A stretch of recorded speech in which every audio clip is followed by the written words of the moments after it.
Hey, everybody, and welcome to There and Back Again.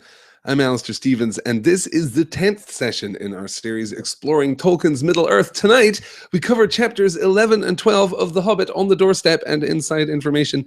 This is assuming, of course, that my voice holds up. As I'm sure you can hear by now, it's not quite where it should be, you guys. I had to cancel last week's session because I literally had no voice at all. I was talking in a hoarse whisper for about 4 days, which, believe me, for someone who talks as much as I talk, was a very difficult prospect indeed. Now I'm back and my voice is at least audible, broadly speaking, but I'm hoping it's going to hold up tonight. And it's a tough session because we have a lot of material to cover. Tonight, we venture all the way to the Lonely Mountain and then inside the Lonely Mountain, and we meet, finally, Smaug, the dragon. It is going to be, hopefully, a very fun discussion indeed. I can't wait to get started. As ever, you can ask questions and make comments in the YouTube chat window right next to the video on the... it's all working? This is good? Yes, clean shaven. Yes, I felt like a bit of a change. Hot weather here in Oklahoma, so yes. Yes. Good. Didn't Alistair have a beard? Asks Sam. I did. It's true. So you can comment in the YouTube chat window right next to the YouTube video on, of course, the YouTube page. Where else would you find a YouTube video but on a YouTube page? And you can also find me on Twitter. We're using the hashtag TABagain. That's tab again, I suppose. We're using that because there have been some changes in the behind-the-scenes administration here. More on that in just a moment. If you have thoughts after the fact, then you can still find me on Twitter using the TABagain hashtag, or you can find me directly via Paper Bullets, at Paper Bullets on Twitter, or at Point North Media, or by emailing pointnorthmedia@gmail.com. Mentioning Point North Media, of course, gives me a perfect segue into, hey, you guys, I started a new company. Point North Media is my new media company, is my new podcast platform, is really what it is. It is a place where I can continue to have the conversations that I've been having over the last few years. I'm going to continue There and Back Again over on the Point North website, which I should say, if you're listening to this live, the Point North website is not available just yet. There are a few things that I have to take care of before I release it to the public. But if you're listening to this in the podcast version, then visit pointnorthmedia.com to see what we're doing over there. It has been really exciting over the course of the last week, launching this new company. The response and the support have been just extraordinary, as they always are with you fabulous people. But here's the thing. Producing this kind of content is time-consuming, and starting a new business is never easy, and there is a limited window where you get to make a strong first impression. I want to run lots of shows. I want to have lots of conversations. I want to continue to have these vibrant and complex and sophisticated discussions, the kind of discussions that we've been having, I guess, ever since the first Outlander seminar, certainly since the first Harry Potter seminar. I want to continue to have these conversations, and I want to have them with you, but in order for that to happen, I need your help, and I need your support. Head on over to patreon.com/pointnorthmedia. If you can spare $1 a month or whatever you can afford, I would really appreciate it. Every single dollar goes into Point North. It helps me make new shows, make new content, hopefully, someday soon, upgrade my video setup. Hopefully someday soon, upgrade my audio setup. More, better content for you and for everyone else who listens. That's patreon.com/pointnorthmedia. All right. Yes. Kanoni Knits says, Point North, that explains why I couldn't find the site. Yeah, it's true. It's taking its time. Yes, good. Hope tells me that she's taking a break from Mass Effect Andromeda.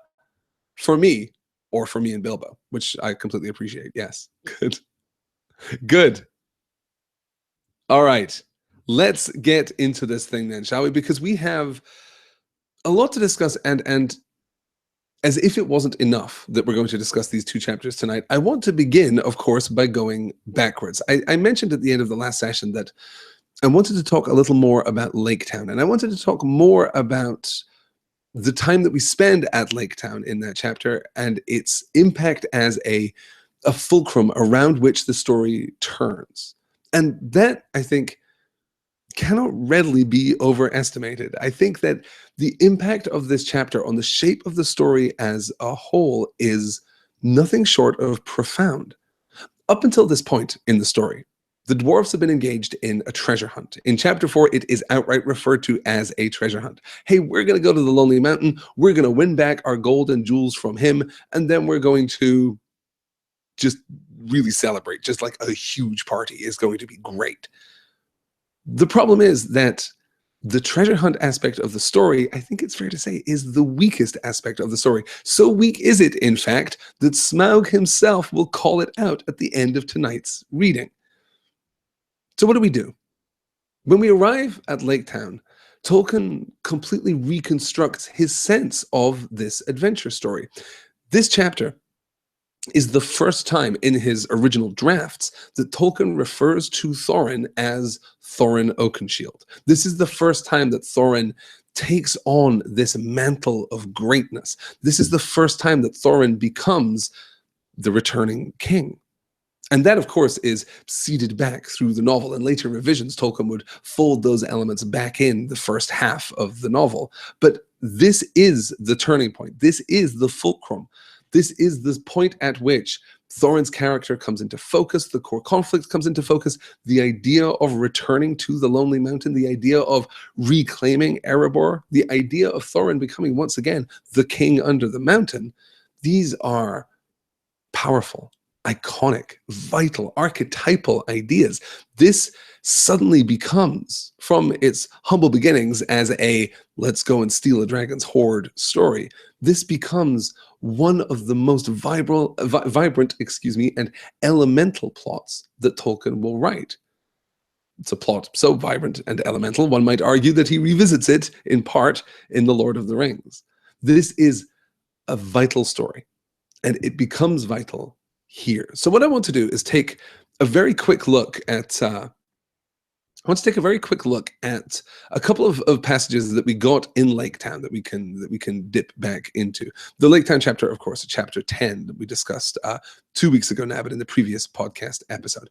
So let's begin by taking a look at Thorin here as the dwarves first arrive in Lake Town. I am Thorin, son of Thrain, son of Thror, king under the mountain. I return, cried Thorin in a loud voice from the door before the captain could say anything. All leapt to their feet. The master of the town sprang from his great chair, but none rose in greater surprise than the raftmen of the elves who were sitting at the lower end of the hall. Pressing forward before the master's table, they cried, "These are prisoners of our king that have escaped, wandering vagabond dwarves that could not give any good account of themselves, sneaking through the woods and molesting our people." "Is this true?" asked the master. As a matter of fact, he thought it far more likely than the return of the king under the mountain, if any such person had ever existed. "It is true that we were wrongfully waylaid by the elven king and imprisoned without cause as we journeyed back to our own land," answered Thorin. "But lock nor bar may hinder the homecoming spoken of old. Nor is this town in the Wood Elves' realm. I speak to the master of the town of the men of the lake, not to the raftmen of the king." Now, the reason that we're looking at this is to mark the transition in Thorin's own tone. Because for all that he has been the heir apparent to the kingdom of Erebor, for all that he has been a righteous and noble dwarf of unimpeachable lineage, he hasn't been terribly impressive. He hasn't been terribly noble. He has spoken, broadly speaking, in similar terms to the other dwarves. Oftentimes, Bilbo himself is more well-spoken than Thorin.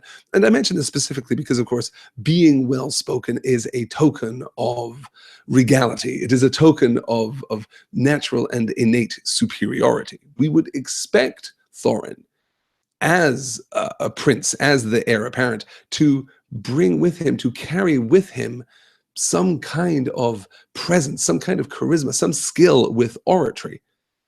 And we don't really see it until now, until this point in chapter 10. "I am Thorin, son of Thrain, son of Thror, king under the mountain. I return." That is powerful language. That is emphatic language. It is almost biblical language. But things get really impressive right here at the end of this passage. "It is true we were wrongly waylaid by the elven king and imprisoned without cause as we journeyed back to our own land." but lock nor bar may hinder the homecoming spoken of old. Here, Thorin isn't just wielding his oratory, his rhetorical skill. Here, he's laying direct claim to authority itself. He's drawing upon this history of antiquity, this history of prophecy, this foretelling. And that's enormously powerful because he is here asserting his right to be heard, asserting his right to aid. Becca Eller here in the YouTube chat says, I find Thorin exhausting. And she gets a lot of support, let me say. I can completely see that. I can completely see why you do. He's not the most likable character, you guys. He's pretty tough to get into, yes. And Robert Hickok here makes a very fine distinction. He says, not a fine upstanding dwarf, rather petulant and easily indignant, but still a noble king. That, I think, is a very important distinction there. Good. And wow, Becca's getting a lot of support for how exhausting we find Thorin.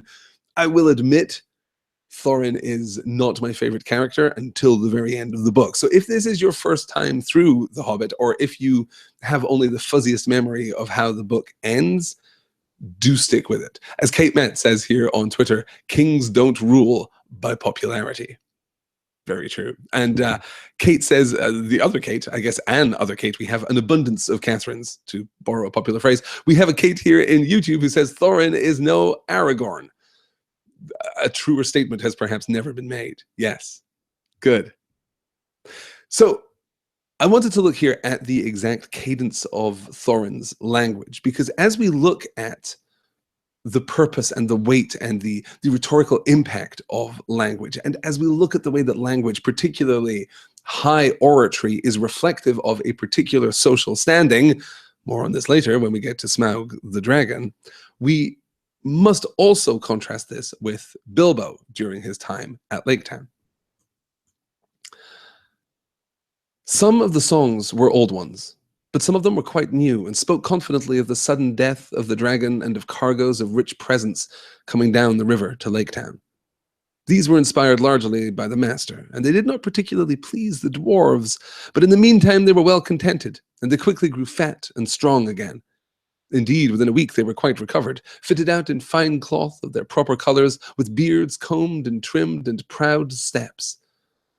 Thorin looked and walked as if his kingdom was already regained, and Smaug chopped up into little pieces. Then, as he had said, the dwarf's good feelings towards the little hobbit grew stronger every day. There were no more groans or grumbles. They drank his health, and they patted him on the back, and they made a great fuss of him, which was just as well, for he was not feeling particularly cheerful.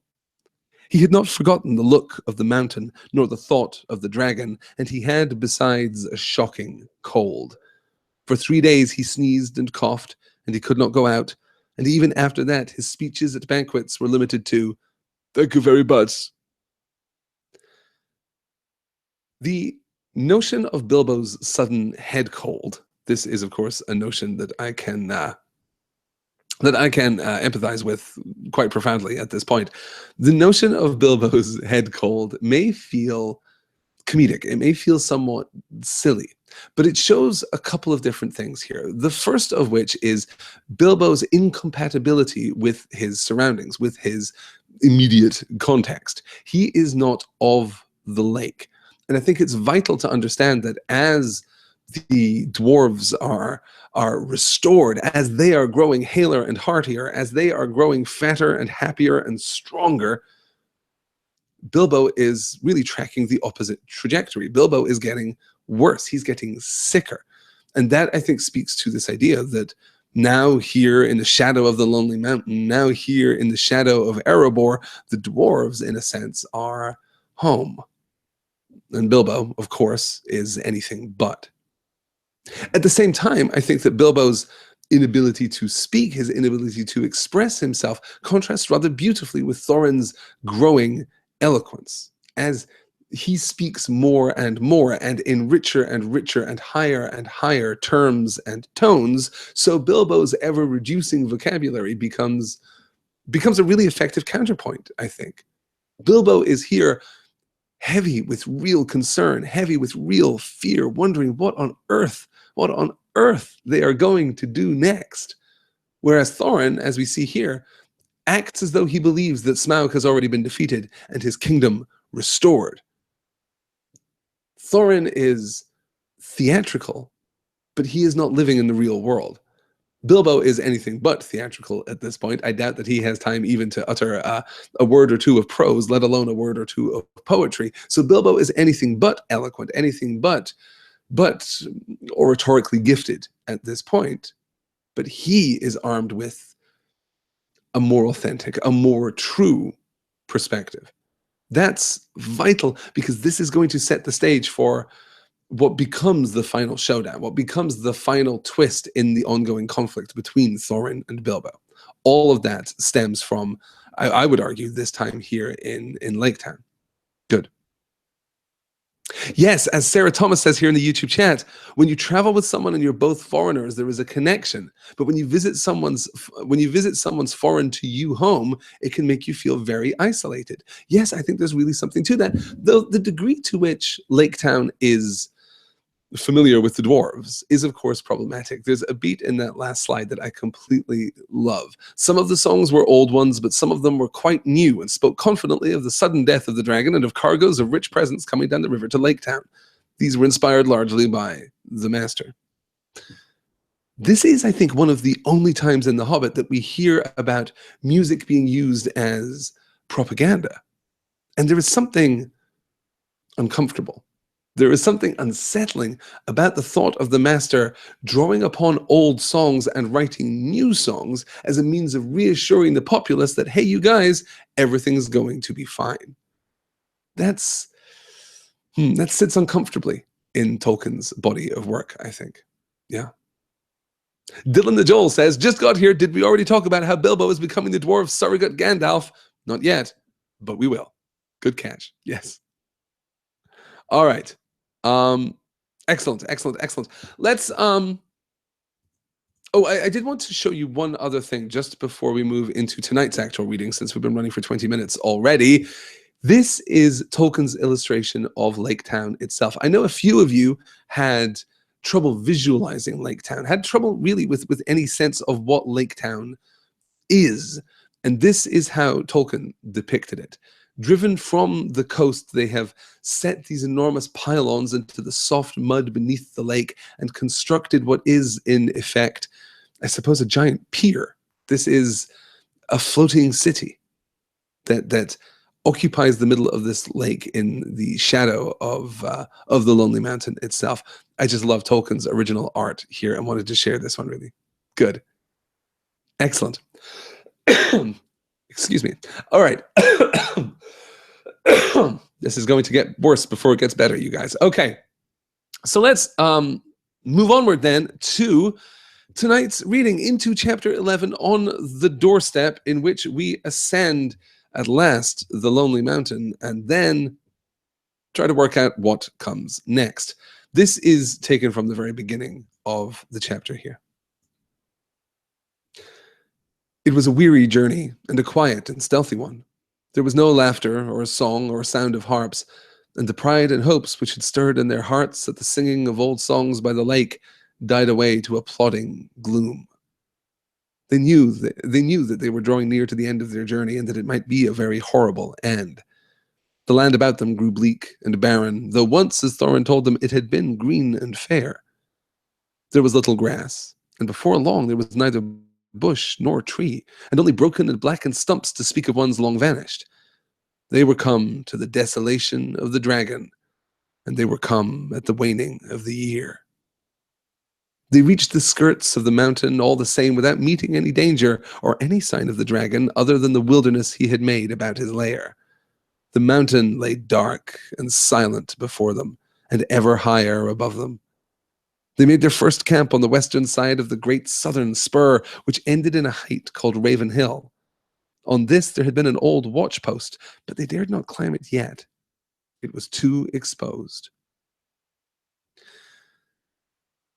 So here we see the desolation of Smaug, the destruction wrought by Well, see, that's an interesting question, isn't it? Is the destruction wrought directly by Smaug? Does Smaug fly in ever increasing circles around the Lonely Mountain, just blasting the earth with his fiery breath?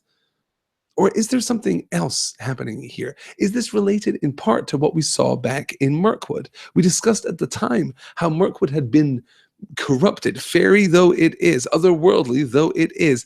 Mirkwood had become in part corrupted by the foul influence of the necromancer at Dol Guldur. Well, if the necromancer's presence, if his evil can corrupt the land around him to such an extent, what about the evil of Smaug? What about his presence here in the Lonely Mountain? Is he flying around blasting the earth? Or is there something more subtle, more treacherous, more uncomfortable happening? What do you think? Good. Robert Hickok says, contrast the vista of the Lonely Mountain as Bilbo rode to the Long Lake on a barrel, and now this journey. Wow. Yes. Yes. Good. Damn Dirty Gamer says, the implication from the text is that Smaug has been unseen in many years. That is true, though it isn't also true. It isn't also clear, I should say, how long the desolation has been desolate.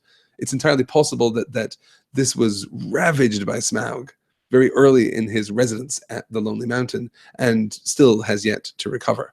But yes.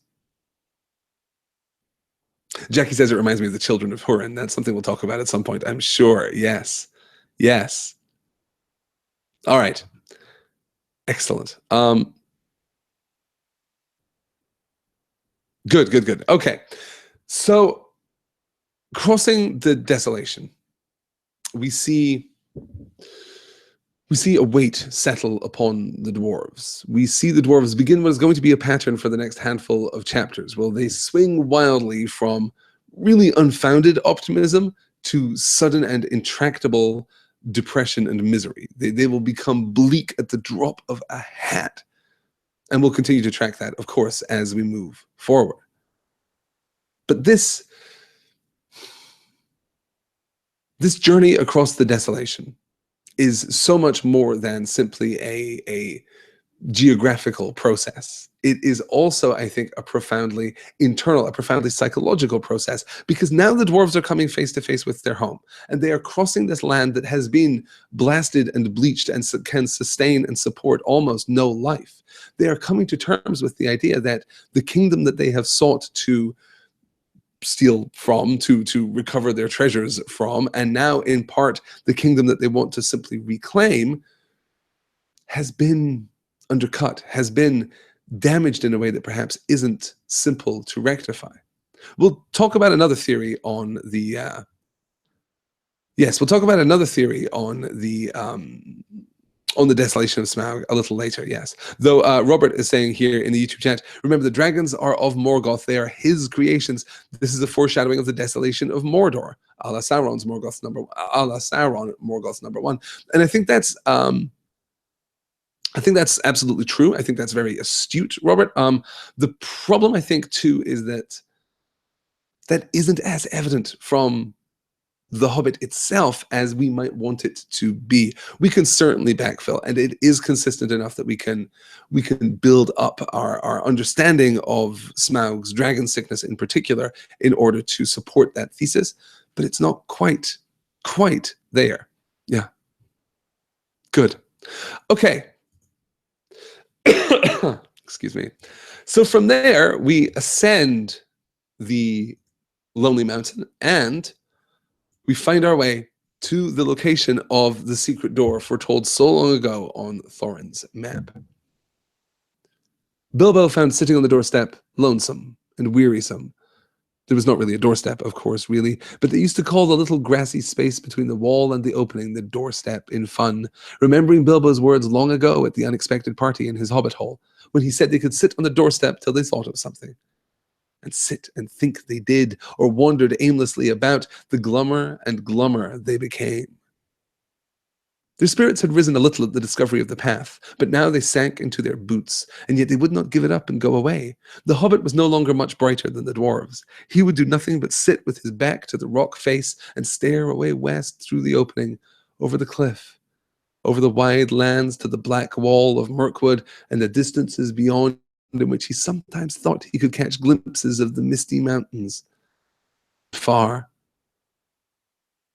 If the dwarves asked him what he was doing, he answered, "You said sitting on the doorstep and thinking would be my job, not to mention getting inside, so I am sitting and thinking." But I'm afraid he was not thinking much of the job, but of what lay beyond the blue distance, the quiet western land and the hill and his hobbit hole under it. So here we have possibly the clearest recollection in quite some time of Bilbo's longing for his home as he looks west, tries to discern the route that he has taken, not in its specifics perhaps, but in its generalities. He's trying to see his home, and it is, of course, shrouded by mist. That's enormously powerful. It's entirely possible to use that kind of distance to evoke nothing more than sadness, nothing more than homesickness, nothing more than that kind of tragic, of heartbreaking separation. But here we're doing something even more important. And we do that in part by measuring the steps of Bilbo's journey as we look back toward the west. Here he is sitting on the lonely mountain looking out, and he can see the black scar of Mirkwood, and beyond that, and beyond that, and beyond that. We're retracing that symmetrical path that hinges around the misty mountains, which we discussed, before. Here again, we are drawing a direct comparison between the hill and the mountain, though for the first time we're doing it from the opposite perspective. And one of the consequences of that is that we are reminded that there is no comfort here, that there is no abundance of food, there is no great belief in the future. This either works right now or it doesn't at all. And that's challenging. That's enormously heartbreaking, particularly when throughout this chapter, Bilbo is taking direct action. He wants to continue to have effect, though that's limited pretty much to sitting on the doorstep. Yeah. Oh, Jackie says, it's interesting that Frodo and Bilbo are the ones to open these magical dwarf gates. That's true. That's a very good pull. I like that a lot. Yes. Yes, To-Do List 411 asks, what would the metabolism of a dragon even be like? Could Smaug have potentially eaten all the plants to mark his territory? I'm not sure that dragons are vegetarian. I'm not sure that dragons could even metabolize that kind of food, but certainly it's a possibility. Sure. Sure. Yeah. Mm. And Robert Hickok says, Bilbo sounds like Gandalf frustrated at the gates of Moria. Yes.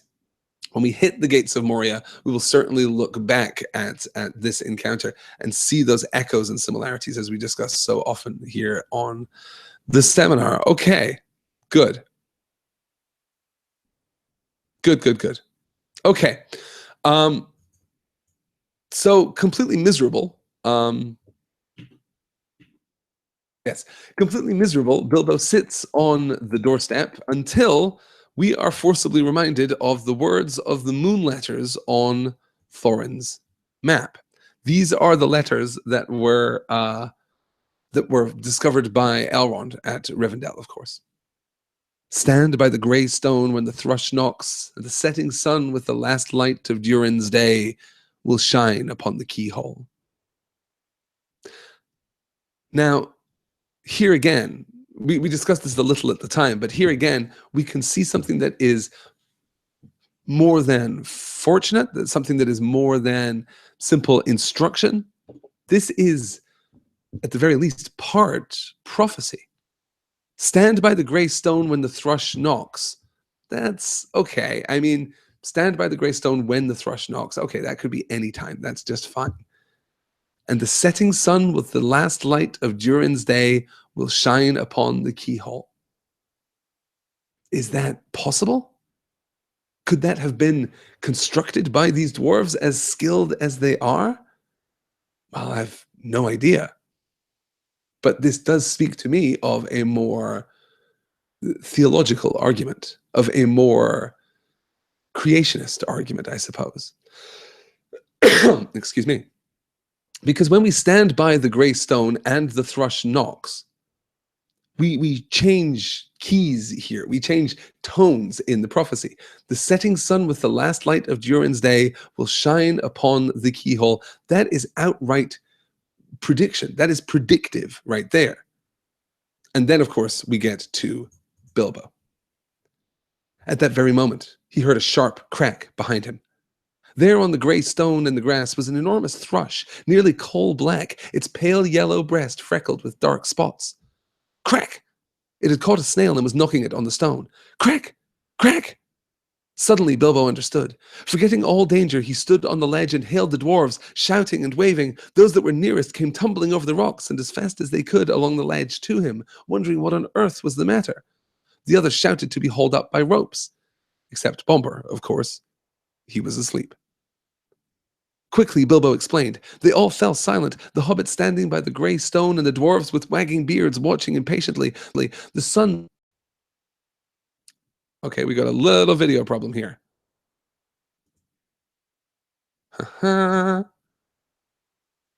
Okay. A small video problem. Everything is fine, you guys. Let's see if I can't... It is always something, I swear. Okay. This doesn't seem to be working at all. What has happened to my video?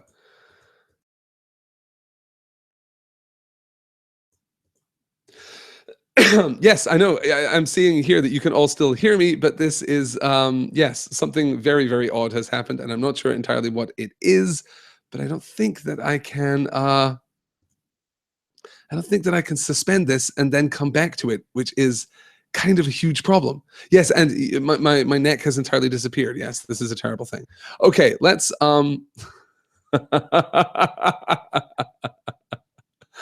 okay, I don't seem to be able to turn off the camera either. Oh, you guys. Okay, let me see what I can do. Maybe it will reset. Maybe it will come back. We can only do as we can.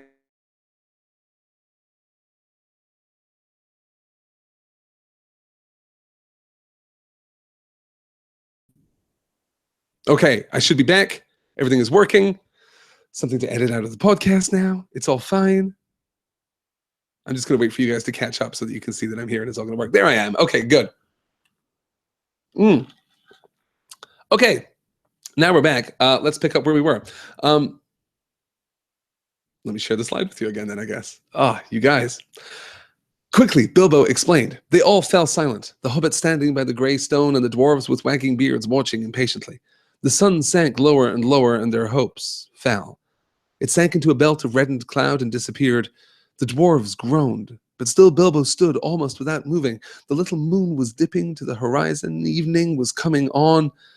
Then, suddenly, when their hope was lowest, a red ray of the sun escaped like a finger through a rent in the cloud. A gleam of light came straight through the opening into the bay and fell on the smooth rock face.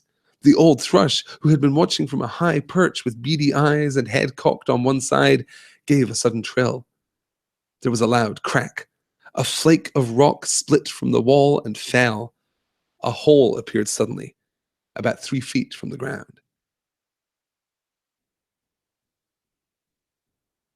So, I'm just making sure that everything here is working before I start talking about this. Yes. Yes, and Jackie calls it out perfectly here in the YouTube chat. The dwarves give up so soon and nearly miss their chance entirely, and it is Bilbo who remembers the prophecy, which is weird because Thorin was right there. He knew that it was the last light of Durin's day, and he knows because he talks about autumn coming on, autumn coming to an end, I should say, right at the beginning of the chapter, that Durin's day is upon them, and yet they give up. And this speaks to that emotional pendulum that I was talking about earlier. The dwarves swing from absolute confidence in faith to absolute depression and despair. There seems to be no middle ground there at all. Yes. Good. And we've established by this point too that the door is completely impervious to any kind of physical or mechanical attack. That it rejects the picks of the dwarves. It's definitely real dwarvish magic. It is the real deal, which lends additional credence to the idea that this is in fact prophecy, particularly that last beat there. The old thrush who had been watching from a high perch with beady eyes and head cocked to one side gave a sudden trill. There was a loud crack. Of course, another crack here, even as the bird sings and the keyhole is revealed. I guess it's possible that this is orchestrated by magic, that there is something at play here, but it feels to me much more convincing that this is simple prophecy. And that's, I guess, perhaps not simple, actually, because prophecy within the pages of The Lord of the Rings and The Hobbit too is enormously challenging. We know from the Ainulindalë, from the very beginning of the Silmarillion, that all that will be has been, in a sense, foretold. That the song was sung of Arda before it was ever created, that the singing of the Song of Arda was, in part, its creation. And all that Arda would be, all that Middle-earth would be, was contained within the song. That's genuinely fascinating, and it allows us to speculate and draw some really interesting conclusions about what that means. But it also might distract us. It also might pull us out of a much more plausible explanation, which is simply that some higher power has an interest in Thorin's quest here. We will discover as we read the quest of Erebor that it is indeed very fortunate that this quest is a success. Yes. Good. Good. Let me see here. Good. Okay. Everybody knows Thorin, says Robert. Don't be a Thorin. Yes. And Dylan says Bilbo always seems to be the first to notice the weird goings on. Yes, I completely agree. Yeah. Good. And Shane asks, is the podcast under a new name for Point North? No, the podcast will continue just as it always has. The audio version will appear in your regular podcast feeds. You don't have to resubscribe. You don't have to do anything. Hopefully, it will all be a seamless transition. Can't make that kind of rash prediction, I suppose, but it should be fairly straightforward, at least. Good. Excellent. Let's take a look at, yes, moving on to chapter 12. Excuse me. Excuse me. Let's move on to chapter 12, Inside Information, in which we deal with Thorin again not being at his absolute best. For a long time, the dwarves stood in the dark before the door and debated, until at last Thorin spoke. Now is the time for our esteemed Mr. Baggins, who has proved himself a good companion on our long road, and a hobbit full of courage and resource far exceeding his size, and if I may say so, possessed of good luck far exceeding the usual allowance. Now is the time for him to perform the service for which he was included in our company. Now is the time for him to earn his reward. You are familiar with Thorin's style on important occasions, so I will not give you any more of it, though he went on a good deal longer than this. It certainly was an important occasion, but Bilbo felt impatient. By now he was quite familiar with Thorin too, and he knew just what he was driving at. If you mean you think it's my job to go into the secret passage first, O Thorin, Thrain's son, Oakenshield, may your beard grow ever longer, he said crossly. Say so at once and have done. I might refuse. I've got you out of 2 messes already, which were hardly in the original bargain, so that I am, I think, already owed some reward. But third time pays for all, as my father used to say, and somehow I don't think I shall refuse. Perhaps I have begun to trust my luck more than I used to in the old days. He meant last spring, before he left his own house, but it seemed centuries ago. But anyway, I think I will go and have a peep at once and get it over. Now who's coming with me?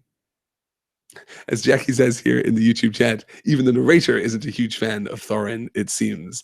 I like that rather a lot, yes. Good.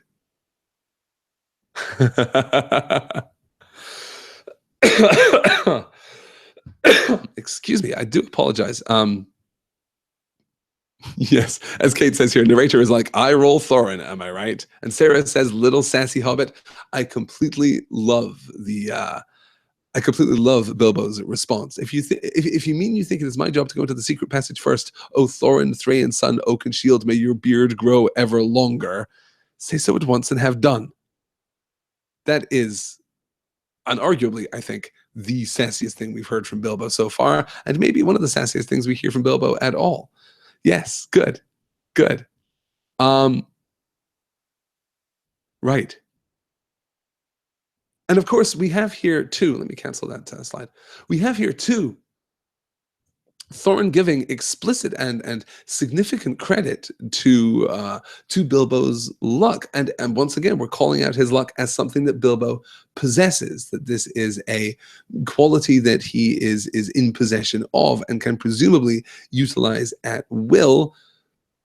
We know that that's not entirely true, but there does seem to be a track between Bilbo's luck and Bilbo's willingness to take action. That seems to be a fairly clear and concise point of connection between those two ideas. Yes. Um, yes, good. Okay. Um, so now we are driving Bilbo on into the bowels of the Lonely Mountain on his own, and this is a really interesting point of contrast here, because we talked a few weeks ago about Thorin's kidnapping by the Elven King in Mirkwood, and Bilbo, of course, coming to the rescue, and the other dwarves literally falling over themselves to reintroduce themselves to Bilbo, to pay him that honor, to connect with him in that way. That's enormously significant and enormously powerful. But we see here that our time in Lake Town has evaporated all the support that Bilbo had.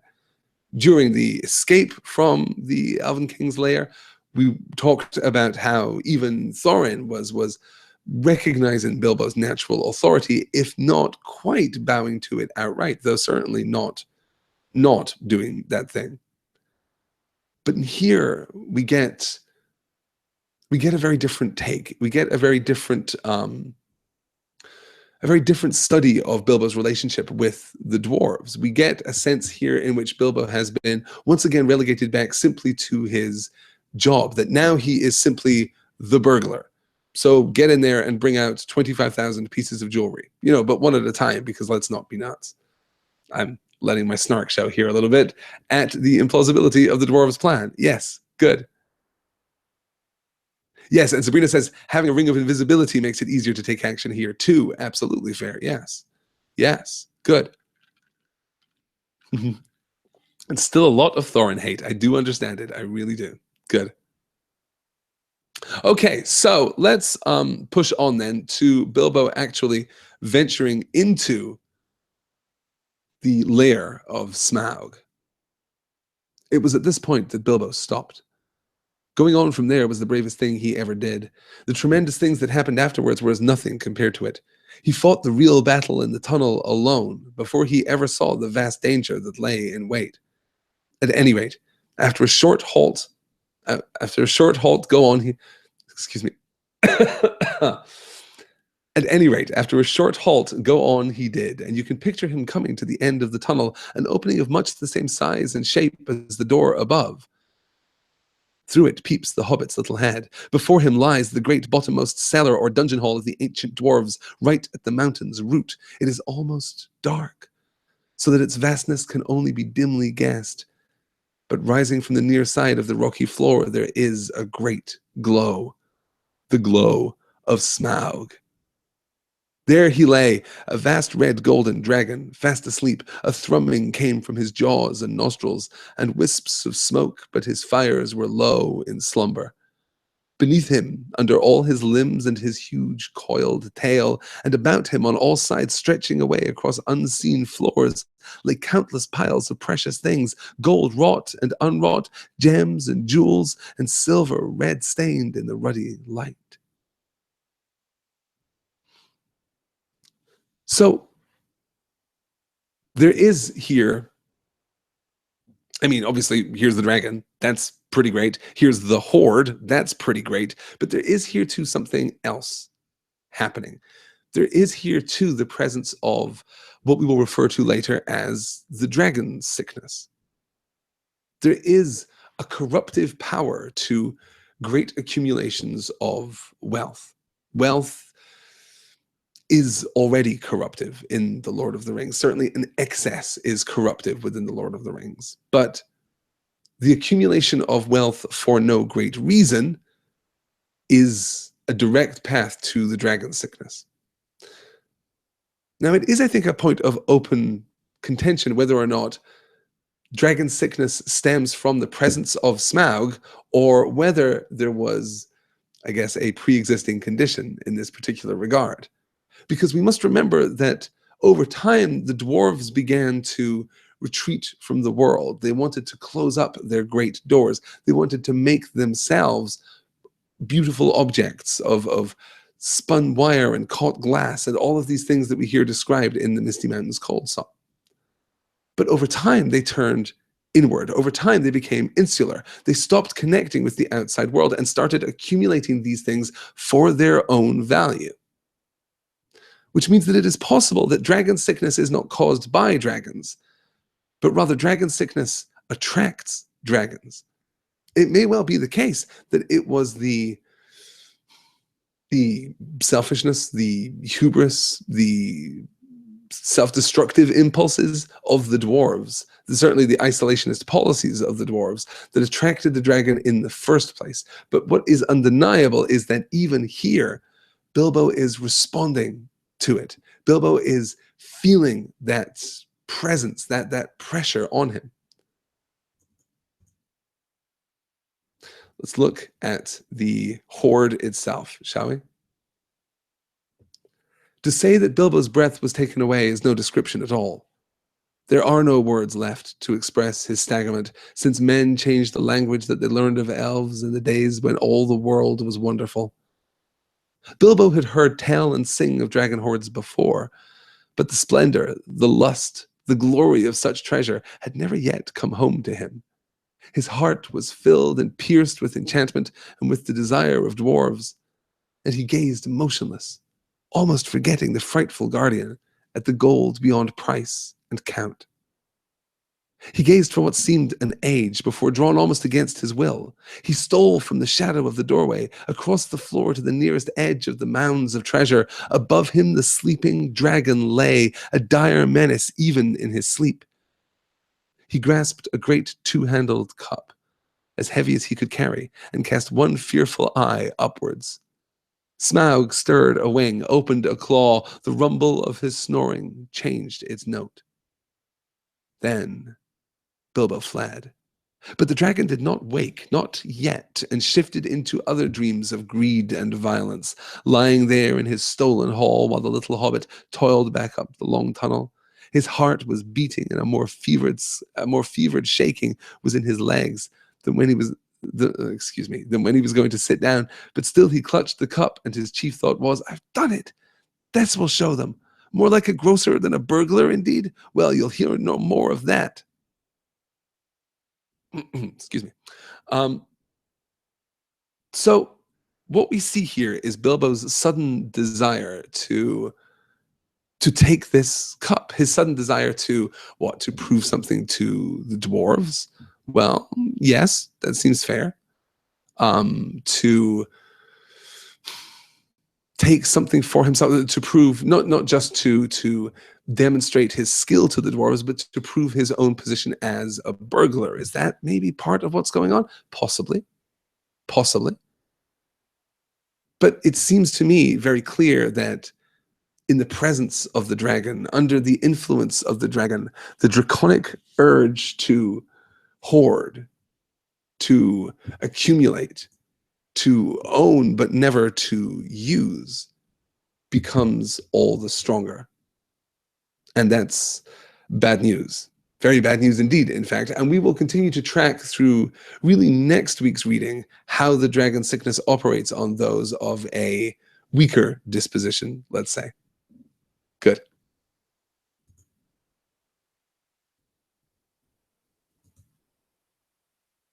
So from here, we move on to I do apologize.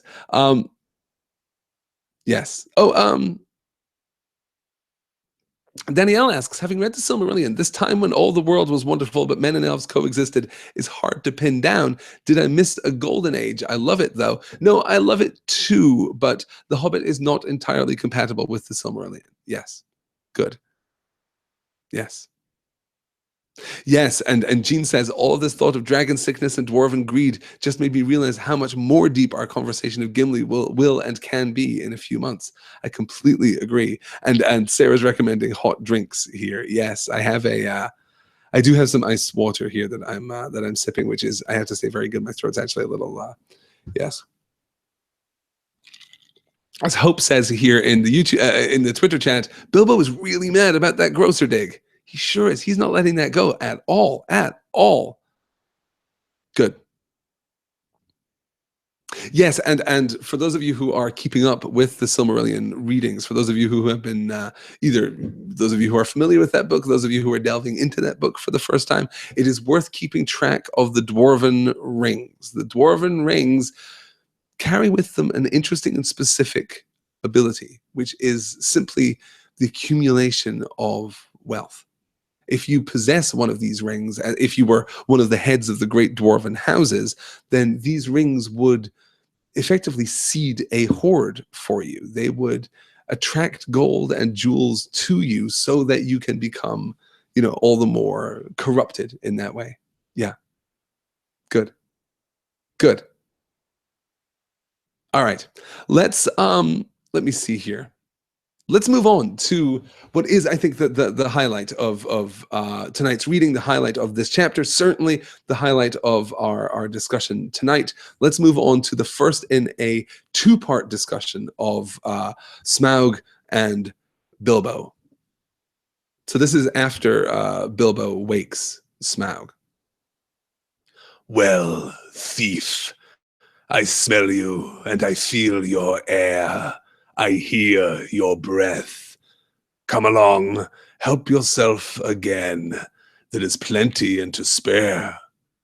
But Bilbo was not quite so unlearned in dragon lore as all that, and if Smaug hoped to get him to come nearer so easily, he was disappointed. No, thank you, oh, Smaug the Tremendous, he replied. I did not come for presents. I only wished to look at you and see if you were truly as great as tales say. I did not believe them. Do you now? Said the dragon, somewhat flattered, even though he did not believe a word of it. Truly songs and tales fall utterly short of the reality, O Smaug, the chiefest and greatest of calamities, replied Bilbo. You have nice manners for a thief and a liar, said the dragon. You seem familiar with my name, but I don't seem to remember smelling you before. Who are you? And where do you come from, may I ask? And Shane here in the YouTube chat is calling out an excellent parallel. He's actually calling out the, excuse me, the first beat in what is effectively a 3-beat. This is Bilbo in trouble by himself in the darkness beats. The first is, of course, with, well, I guess more broadly the goblin tunnels, but certainly with Gollum in Riddles in the Dark. Then the second time is in Mirkwood. Remember when Bilbo wakes up to find the spider already wrapping him? Here, this is the third of Bilbo's solo adventure stories, I guess. And here he's managing to go toe-to-toe with Smaug. Smaug, the chiefest and greatest of calamities, as he is called here. And I tell you what, I would change my Twitter bio to that in like a second. Just like a second. Oh, gosh. Robert says, I hear the voice of Smaug from the Rankin Bass tune here. That's not good. It's not good. It's wow, it's real bad. Do definitely open up a YouTube tab and go and search for that, because I'm sure you can find it on YouTube. Yes, I'm appreciative of some things contained within the Rankin Bass version of The Hobbit, but not all things. Yes. And as Jonathan calls out here, all 3 times the ring saved him. Yes, very good, very good. And Robert's extending the series to trolls. I guess trolls we can count. Yes, absolutely. Good. Good. And Jackie agrees with Robert too, that she too hears the Rankin Bass version. It's a terrible thing. It's a terrible thing. Oh, and Cedar Heights says brilliantly, yes, hobbits don't gather gold, so they don't attract dwarves, neither dwarves nor dragons. And we've talked about this before in a slightly different context, that hobbit society back in the Shire is fairly free of this kind of greed. Power is not accumulated. Power is certainly not conserved within a small number of hands. Power seems to be, at least from the account that we get within the Lord of the Rings, we get less of the Shire in general in The Hobbit, but we can be sure that Tolkien had developed his sense of what the Shire culture was really like. In the Lord of the Rings, it becomes clear that power is fairly evenly distributed. And yes, there are wealthy hobbits, and there are poorer hobbits, and there are greater hobbits and hobbits, but nonetheless be fairly equitable. It seems to be fairly balanced. It seems to be something that speaks to, you know, the egalitarian culture of the Shire almost. Hobbits don't generally fall into this trap of accumulating and hoarding treasure and wealth. They are perhaps more resistant to, more resilient to the lure of the dragon sickness. And we are going to have fantastic opportunities to talk about that within the dragon sickness is going to be absolutely crucial as we move through the end of the book. That is, I mean, pretty directly what kindles the Battle of Five Armies, which we'll see in just a few weeks' time. And of course, in a broader sense, we're dealing with something even more powerful. We're dealing with Bilbo's resistance to the ring, Bilbo's ability to resist the lure of the ring. And when we get to the Fellowship of the Ring, when we get to the long discussions that Gandalf has with Frodo about the ring, we'll be able to talk a little more directly, a little more purposefully about that. Yes. I'm seeing that I'm losing video from time to time here, guys. I do apologize. Yes. Excellent. And we're talking about the songs from the Rankin Bass version too. Guys, we might have to live tweet the Rankin Bass version. I mean, I hate to do that to you, but it may be just necessary at this point. I have no idea. Okay, so let's move on. Robert's already calling out here the next part of this, which is, of course, Bilbo's name game. This is Bilbo answering Smaug's question directly, I guess. And I, meanwhile, will sip this tea that I have just been provided with, for which I am very grateful. So thank you. Let me see here. Good.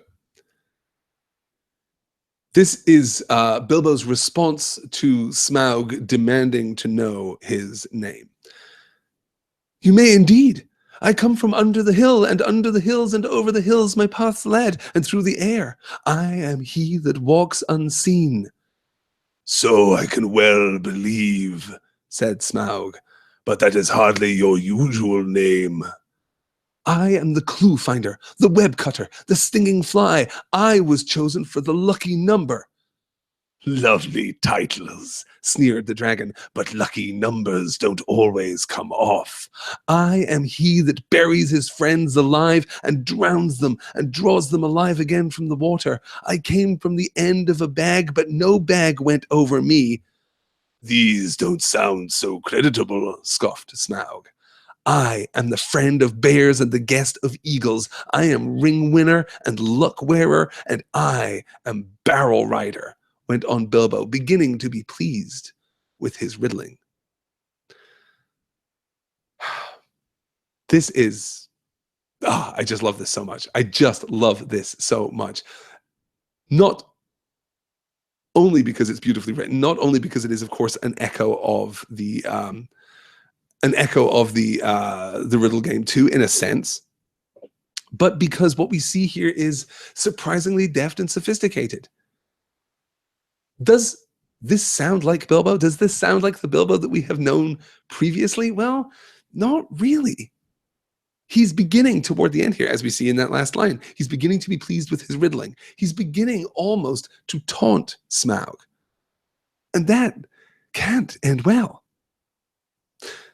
Let's look through each of these names, because of course the names themselves are vital. I come from under the hill, of course. That's, excuse me. Excuse me. Yes, I come from under the hill, and under the hills and over the hills my path has led, and through the air I am he that walks unseen.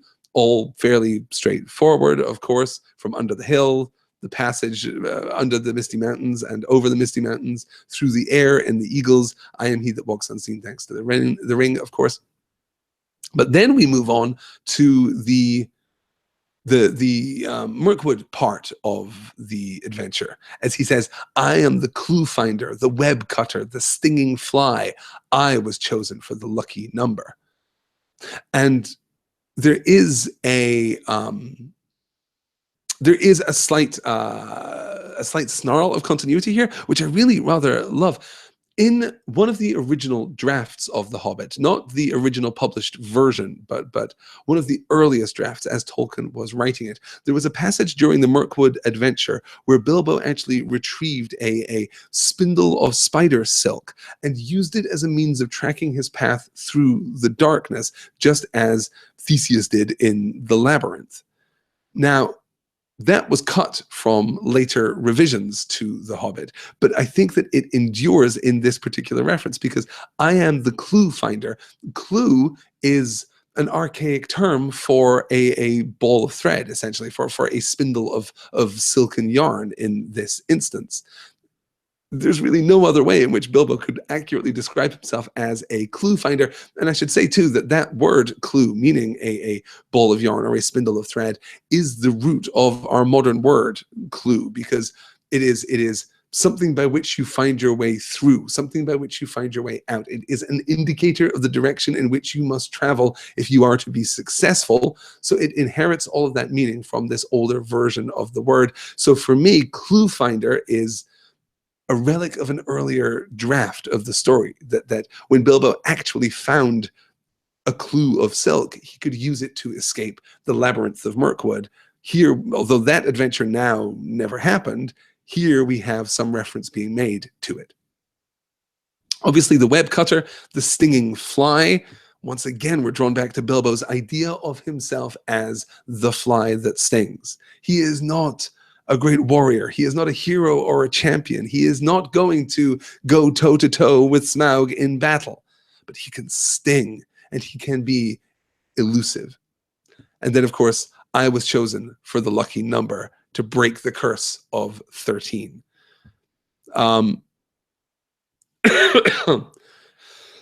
Excuse me, gosh. To which, of course, Smaug responds with a certain amount of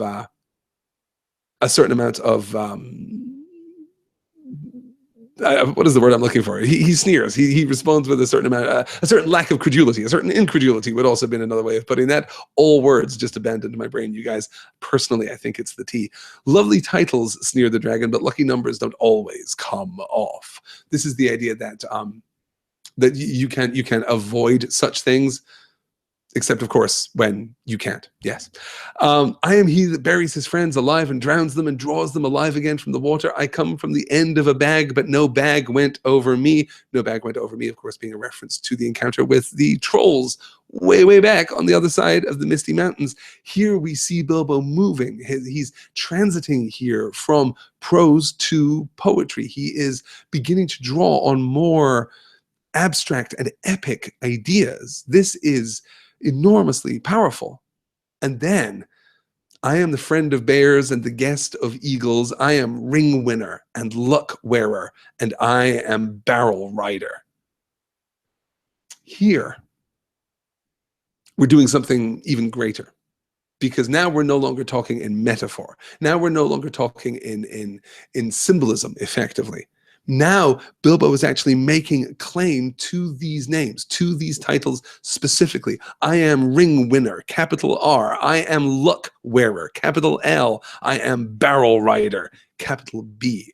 These are enormously powerful ideas. And we see, too, here, of course, the point at which Bilbo's hubris, the point at which Bilbo's growing confidence, growing enjoyment with his riddling game, this is the point at which it breaks apart because, well, okay, as we'll see next week, mentioning barrels was probably not a good idea, it turns out.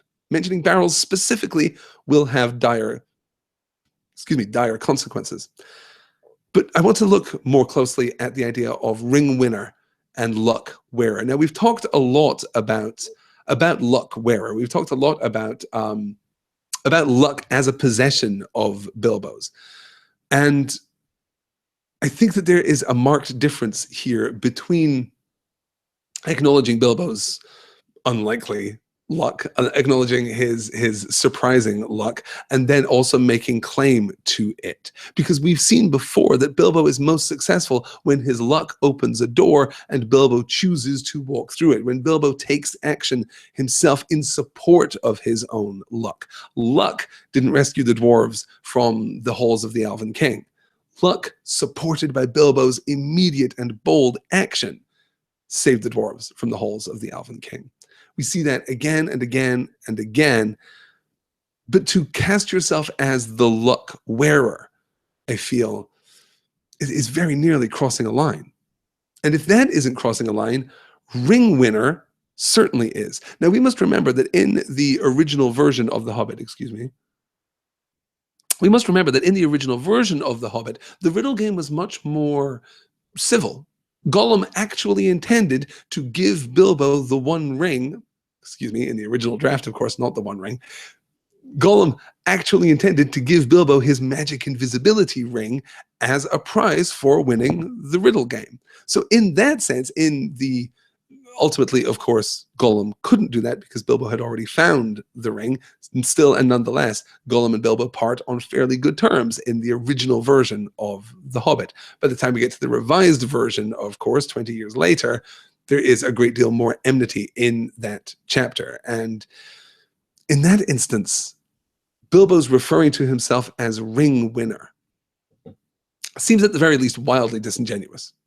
He knows that that's not true. Ring finder, ring stealer, ring taker, perhaps, but not, I think, by any real fair measure, ring winner. Which really prompts us to ask what is happening here. Conventional wisdom, were this the Lord of the Rings, might suggest that this is the ring's influence on Bilbo, that the ring itself is seeking to make Bilbo more assertive, more grand, more powerful, more forceful, that the ring is working its influence upon Bilbo and he is being carried along. But I'm not sure that's the case. And it certainly wasn't the case when Tolkien was originally writing this book. Instead, I think what we're seeing here is a manifestation of the dragon sickness. I think what we're seeing here is Bilbo succumbing to the same corruptive intent, the same corruptive influence as Smaug himself has succumbed to. That the dragon sickness isn't just about the gold and the treasure, though it certainly is about the gold and the treasure. It is also about this arrogance, this superiority, this dangerous belief that you are invulnerable, that you are all-powerful. And certainly we will see an echo of that from Smaug in just a moment. And that's, yeah. It's the dragon sickness, says Angela. Angela at least is certain. Good, good, good. Robert says Bilbo isn't bluffing here. He's naming himself. His one big moment, probably in facing death, he's hitting all the goals in the last moments. That's a really interesting interpretation. I like that quite a lot. That believing that he is going to die, believing that he has found his way into an inescapable situation, Bilbo is now drawing his own reputation around him like a cloak. He is clothing himself in his own names and in his own accomplishments, in his own achievements. That's powerful. I like that idea. And I'm not sure that it's incompatible with the idea of the dragon sickness also kind of contributing to that influence. The most powerful influences that we'll see in The Lord of the Rings occur when, or in Tolkien's work, occur when 2 or 3 disparate influences happen to momentarily coincide. And if that's the case here, I think it works really rather well. Good. Let me see. Hmm.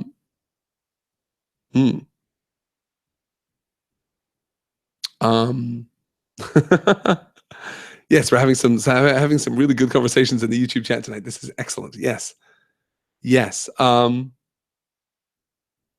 Good, good. Yes, Gene says, in a way, is Bilbo also stepping up to Smaug's hubris and presenting his names? It's yes. I think that may well exactly be it. Yes, good. Yes. And as Jackie says here, ring finder. Ring finder would have been more honest.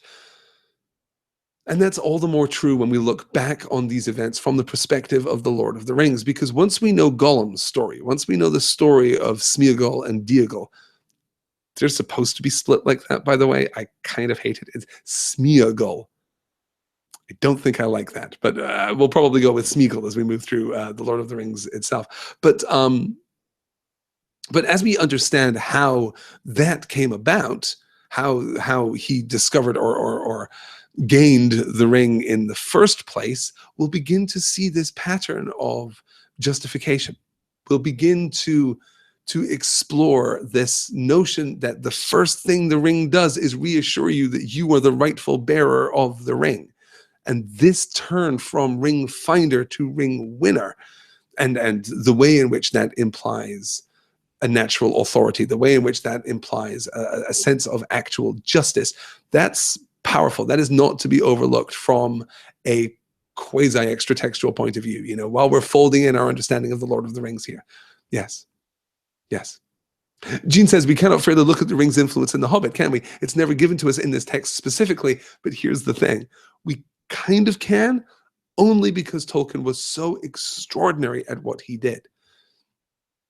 The number of elements taken from The Hobbit and put to specific purpose in The Lord of the Rings in support of this new story that is being told about the ring is dizzying, is stunning. So while it is true that the ring's influence was not in Tolkien's head while he was writing this chapter, that doesn't mean that we can't retroactively come back and find applicability there within these passages. Right.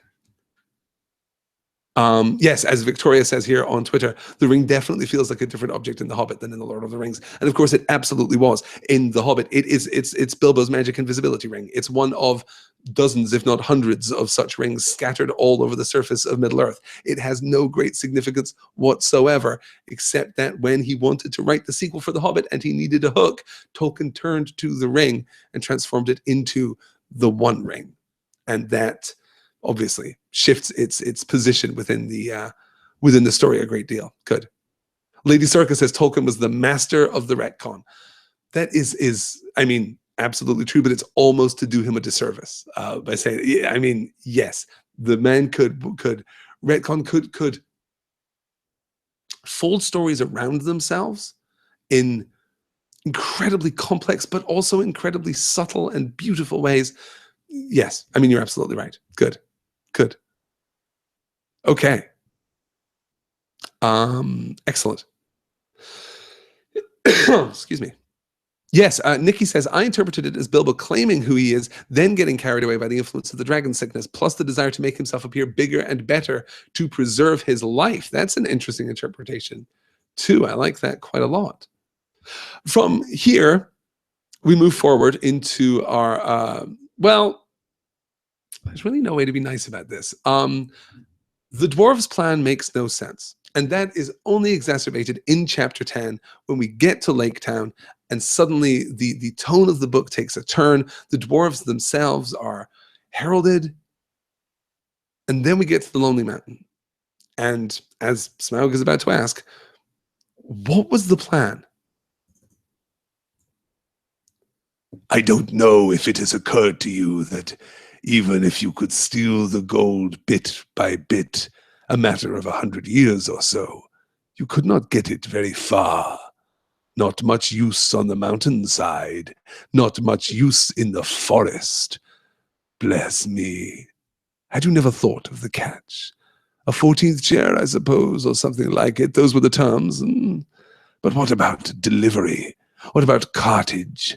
What about armed guards and tolls? And Smaug laughed aloud.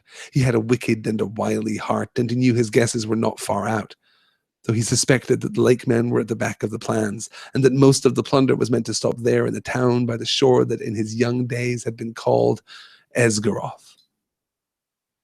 You will hardly believe it, but poor Bilbo really was very taken aback. So far, all his thoughts and energies had been concerned on getting to the mountain and finding the entrance. He had never bothered to wonder how the treasure was to be moved. Certainly never how any part of it that might fall to his share was to be brought back all the way to Bag End Underhill. This is excuse me. This is absolutely fair. I love that Smaug takes one look at this plot and says, no, I'm going to need another rush before we get to it. I'm going to need something more here about the treasure before we get right to it.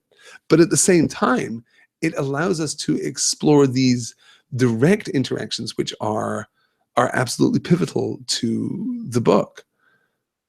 That beginning of the second paragraph there. You will hardly believe it, but poor Bilbo was really very taken aback. That's this double kind of incredulity, that not only is Bilbo taken aback, not only can Bilbo have trouble believing his ears, but you, when you hear this detail, also won't believe your ears. That's fascinating. I mean, the way that it's constructed is fascinating. And I feel as though a lesser author in exactly this circumstance would have Smaug play some extra textual fourth wall breaking game with the audience. And I'm thrilled that we don't do that here. He does call it out. It is an unwise plan. It is not, we don't seek to cover that or appease it or explain it away. We just lean into it, which is absolutely, I think, the right choice. Good.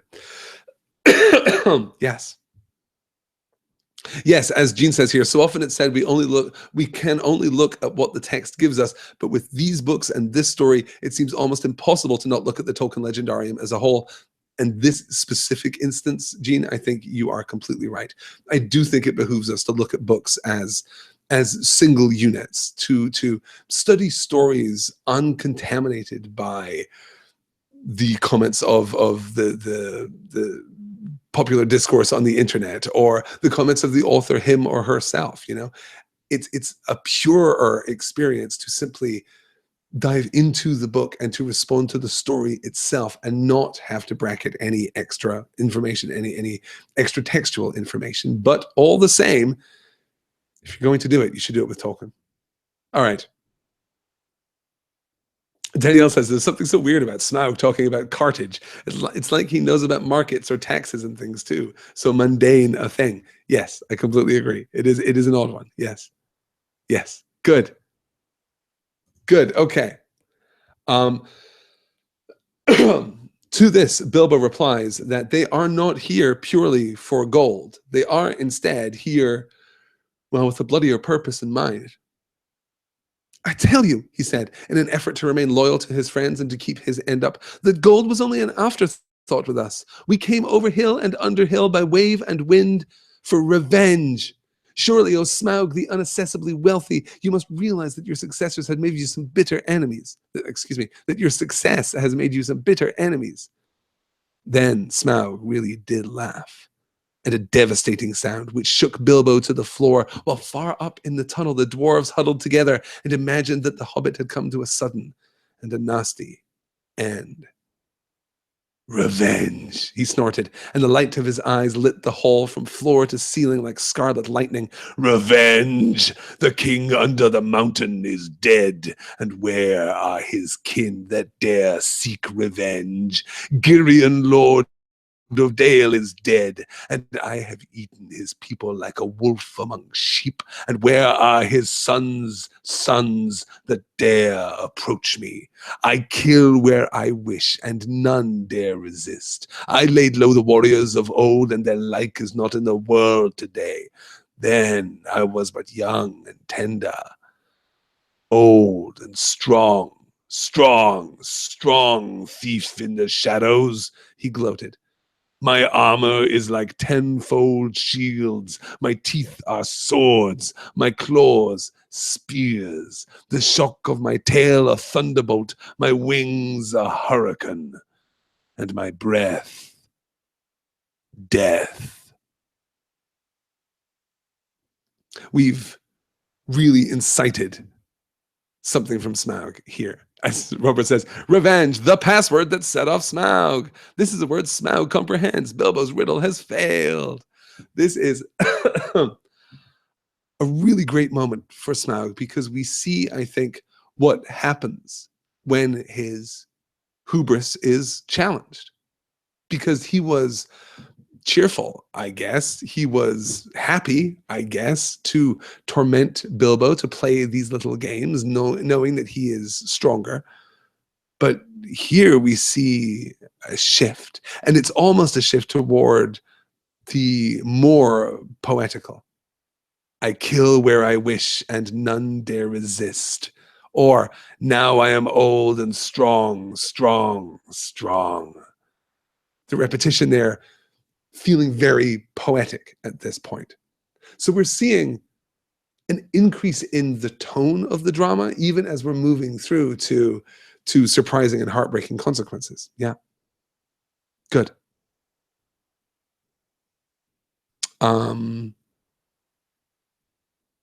Yes, good.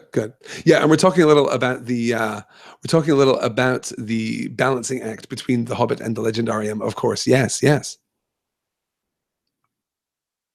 Sarah says it's kind of a balance between looking at The Hobbit by itself and putting it in the canon. I like that both views are here. Canoni Knit says, at the time when I first read The Hobbit and Lord of the Rings, there was no Legendarium. Well, none that was readily accessible, none that was open to public consumption. But yes, that's right. Good. Dylan the Joel says, I'm hearing some echo from my end, which makes this Smaug reading awesome. I hope no one else is getting echo. That would be a terrible thing. I apologize. Yes. Good. Yes, the now I am old and strong. We will, well, I don't really have time, I guess, to get into it tonight, but we will revisit something that sounds very similar to that also leans toward the poetical by the time that we get to the Lord of the Rings. If you remember very, very early in the Fellowship of the Ring and Sam's nod toward poetry as he describes the elves leaving, and he says that they are sailing. And he too repeats the same word 3 times, just as Smaug does here, to rhythmic effect. It feels poetic. It feels as though we're saying more than is strictly being said. Yes. Good. Okay. Let's still had that slide up. That's fine. Excuse me. Okay, this is our last slide for this evening, which is a good thing because I don't think that my throat can take much more of this, you guys, but it's all good. Here we are. This is the last slide for this evening. This is after Bilbo has escaped from the depredations of Smaug deep beneath the Lonely Mountain and returns to the surface and is talking with the dwarves. And here we get the introduction of what will be ultimately one of the most important elements of the plot in the closing chapters of this book. From that, the talk turned to the great hoard itself and to the things that Thorin and Balin remembered. They wondered if they were still lying there, unharmed in the hall below. The spears that were made for the armies of the great King Bledorthin, long since dead. Each had a thrice-forged head, and their shafts were inlaid with cunning gold, but they were never delivered or paid for. Shields made for warriors long dead, the great golden cup of Thror, 2-handed, hammered and carven with birds and flowers whose eyes and petals were of jewels, coats of mail gilded and silvered and impenetrable, the necklace of Girion, Lord of Dale, made of 500 emeralds green as grass, which he gave for the arming of his eldest son in a coat of dwarf-linked rings, the like of which had never been made before, for it was wrought of pure silver to the power and strength of triple steel. But fairest of all was the great white gem, which the dwarves had found beneath the roots of the mountain, the heart of the mountain, the Arkenstone of Thrain. The Arkenstone, excuse me. The Arkenstone, the Arkenstone, murmured Thorin in the dark, half dreaming with his chin upon his knees. It was like a globe with 1,000 facets. It shone like silver in the firelight, like water in the sun, like snow under the stars, like rain upon the moon. The Arkenstone will be tremendously significant, but I want to look at, before we talk, I guess we can't even really talk about the Arkenstone because we'll get to it soon enough, but I want to look at the things that are listed here and the ways in which our understanding of the kingdom of Erebor from our close textual reading of the Misty Mountain song back at the very beginning of the book, the ways in which that reading are supported now by this passage. Because here we're seeing, again, the dwarves creating beautiful things, but now they're being, again, hoarded, used, not utilized, not given away critically, but just hoarded. That this perhaps is what drew the dragon. This perhaps is what lured them close. Jackie says, pure silver, is that mithril? Yes, it absolutely is. Nikki says, is the Arkenstone like a Silmaril? Okay, let's do this quickly. I mean, yes, in some senses. The Arkenstone is not a Silmaril. We know that for sure because the Arkenstone simply behaves in some different ways. What is interesting, though, is that when J.R.R. Tolkien was translating, excuse me, was translating his work into Anglo-Saxon, the word that he used for the Silmaril, the word that he used for Silmarils in Anglo-Saxon was Arkenstone, which is literally, I think it's literally like hallowed or holy stone. So, I mean, yes, there's kind of a linguistic connection between the two of them, but the Arkenstone is not a Silmaril. It is, in some senses, at least Silmaril-esque. It is very precious, obviously. It is magical. It is imbued with light. So there are connections, but yes. What is the Silmaril, says the Ocean Palace? That's a Silmarillion question. Don't worry about it. Don't worry about it. It's fine. Robert says Silmarils are bad juju. Arkenstones are bad juju. That's pretty good. It's pretty close. Yes, good. As Cedar Heights says, the Arkenstone, the heart of the mountain, was that the stone that corrupted the hearts of the dwarves and led them into the dragon sickness? Certainly, if you subscribe to the point of view put forth by Peter Jackson in the first Hobbit movie, he draws a connection between the Arkenstone itself and the dragon sickness and the more insular turn that dwarven culture takes at that point. Yes, good, good. Okay, let's yeah. Okay, excellent. Let's wrap it up then, I guess. I guess that's it. I know, I'm looking here and yes. Shane asks, the Silmarils were forged. Do all mountains have a heart? This is absolutely a point of interesting speculation. What do we mean by the heart of the mountain? What is the exact nature of the Arkenstone?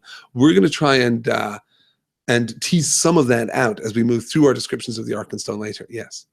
Good. Good. Okay. Excuse me. Yes. Though Cedar Heights says the Arkenstone releases beautiful light, dwarves hide it for themselves.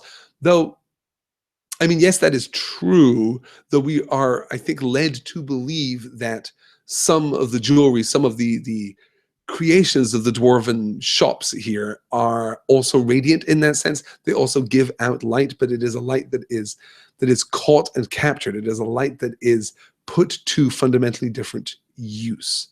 So I don't think it's unique in that it's radiant and that it gives out light, but I see what you're saying. Yes, good. Good. Okay. Let's yes, that's it. That's it for tonight. I'm sorry, my throat is just killing me. Okay, let's take a quick look here and look at what we will discuss next time. Next session, The Hobbit 13 and 14, Not at Home and Fire and Water. That will be 9 p.m. Eastern, Thursday, March the 30th, 2017. So that is next Thursday night. we'll get to chapters 13 and 14, Not at Home and Fire and Water. This is where things really kick into high gear. This is where the last part of the story really starts moving forward, and I can't wait to discuss it all with you. That's great. That's 9:30. That's pretty much time for us to wrap up. Anyway, guys, thank you all so much for joining me, and thank you to everyone who has supported me over the course of the last few days as I have launched Point North. If you would like to help me out with that, well, firstly, come hang out tomorrow. I think tomorrow afternoon. Stay tuned on Twitter for a time and date announcement for sure. But I think tomorrow afternoon, I'm going to run a live stream from this very YouTube account, just talking about my plans for Point North, talking about our upcoming seminar schedule, talking about, as I've said before, I want to find a means of democratizing the process by which we can select the next seminar book. So I've given that some thought. We'll have some discussion about that too. So stay tuned on Twitter for more information there, and then you'll be able to join me for the live stream tomorrow. And if you would like to support what I do, if you would like more There and Back Again, if you would like more story in Star Wars, if you would like more Dear Mr. Potter or In Want of a Wife or any one of the literally 300 things that I have written down in a notepad right here on my desk. If you would like more of this kind of thing, then please head on over to patreon.com/pointnorthmedia. That is patreon.com/pointnorthmedia. Guys, thank you so much. I did. Sarah says, I promised the nerd schedules. I super did. It's coming, I promise. Yes. And honey, absolutely. I'm sipping tea now. It's going to be good. I just won't say anything for the next like 24 hours. It'll be fine. It'll be fine, you guys. It's not a problem. I'm sure everyone who knows me knows that I oftentimes go 24 hours without saying a thing of any significance at all. Okay, let's wrap this thing up. Guys, thank you so much for being here with me this evening. I hope that my voice hasn't been too bad. The podcast version of this this installment will be available tomorrow in the regular feed. I am like 90% sure that you won't have to adjust your podcast feed settings. That should just all work out. It should all be fine. I'll edit this and tidy it up a little bit, I guess. Make it a little cleaner, make it a little nicer to listen to. Thank you all so much for hanging out. I will see you all next week. Until then, take care, and don't get sick.